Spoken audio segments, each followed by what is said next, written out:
Kriminologi. Topik ke-61 dari 75 topik. Teori belajar sosial. Bagian kedua. Teori Differential Association dari Sutherland. Teori Sutherland ini menunjukkan dengan jelas sifat dan efek dari pengaruh kelompok lingkungan terhadap individu.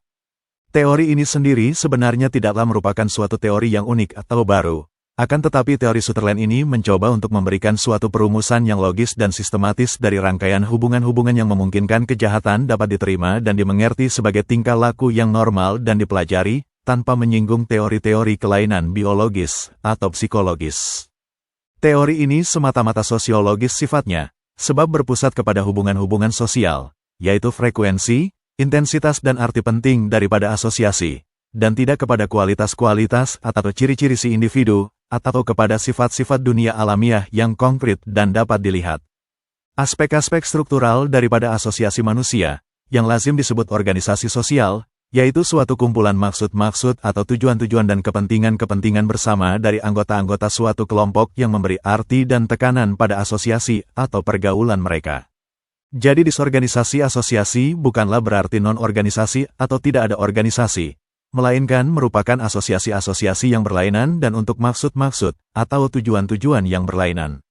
Di dalam kelompok atau subkelompok yang mengalami disorganisasi sosial ini, ikatan bersama yang mendasari asosiasi adalah pemikul bersama daripada kepentingan-kepentingan dan tujuan-tujuan yang diteruskan secara bebas dari anggota yang satu ke anggota-anggota lainnya. Ikatan bersama ini merupakan pula realitas psikologis utama daripada organisasi kelompok.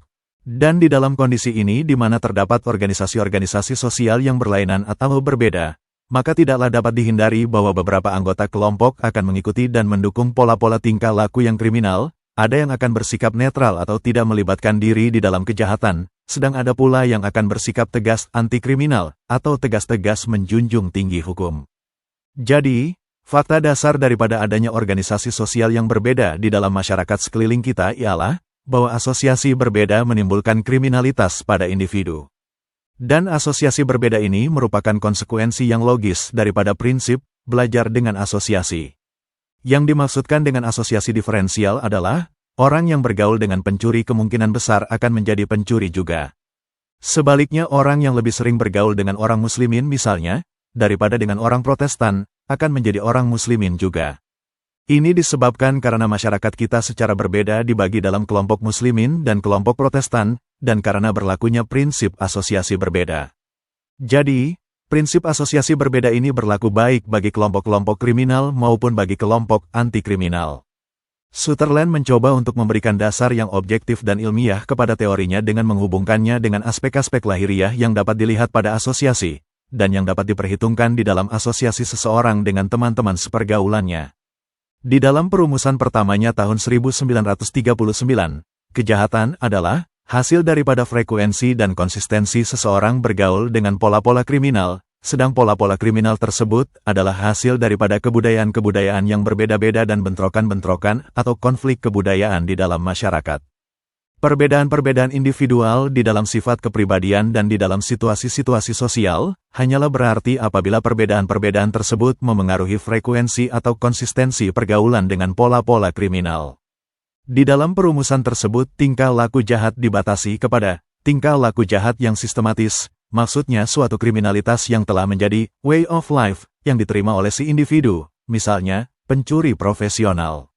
Akan tetapi, dalam tahun 1947 pembatasan ini ditiadakan, sehingga teorinya dianggap berlaku bagi semua macam kejahatan. Dalam tahun 1949 Sutherland mengemukakan bahwa teorinya berlaku bagi white-collar crime, dan karena ini maka teori tersebut dianggap berlaku bagi semua tingkah laku jahat. Salah satu masalah yang selalu meragukan kebenaran teori asosiasi berbeda dari Sutherland adalah fakta nyata bahwa tidak semua orang yang berhubungan dengan kriminalitas meniru atau menuruti pola-pola kriminal. Jadi, apakah sebenarnya beda dalam sifat atau kualitas asosiasi, yang pada orang yang satu mengakibatkan bahwa dia menerima sikap dan tingkah laku suatu kelompok, sedang pada orang lain hanya mengakibatkan bahwa orang itu mengenal sikap dan tingkah laku kelompok itu tanpa menerimanya?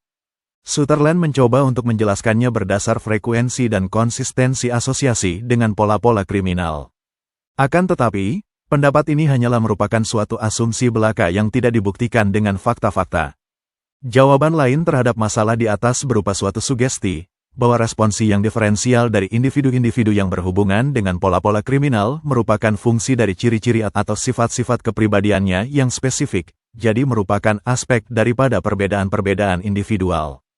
Reckless mengemukakan hal ini dengan menyatakan bahwa asosiasi berbeda dan responsi berbeda akan terjadi bersamaan dan tidak sendiri-sendiri. Akan tetapi, juga pendapat ini tidak dapat dibuktikan kebenarannya. Sutherland seakan-akan mengurangi sifat-sifat individual bagi asosiasi berbeda.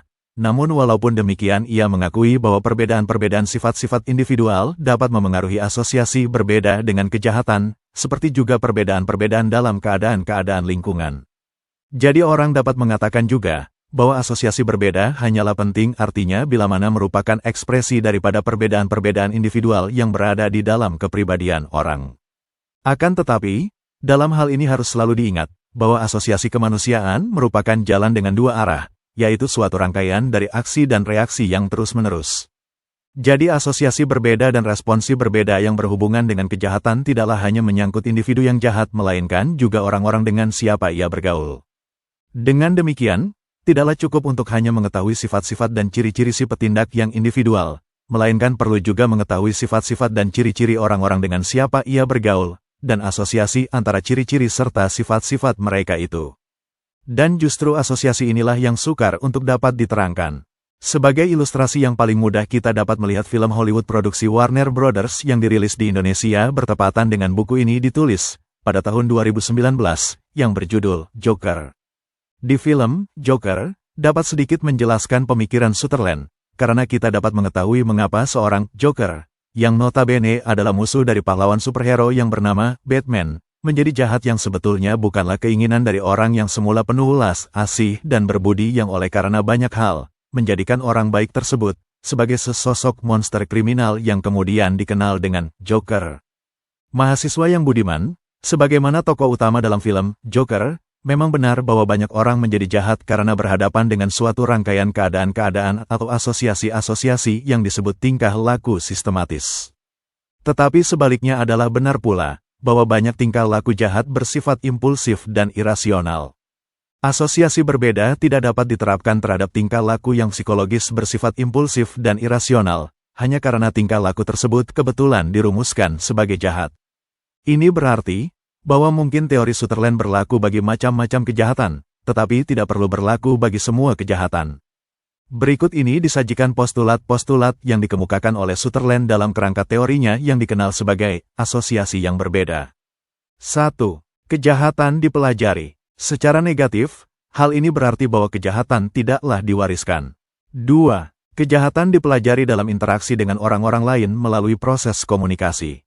3. Bagian pokok dari proses belajar kejahatan berlangsung di dalam kelompok-kelompok pribadi yang intim.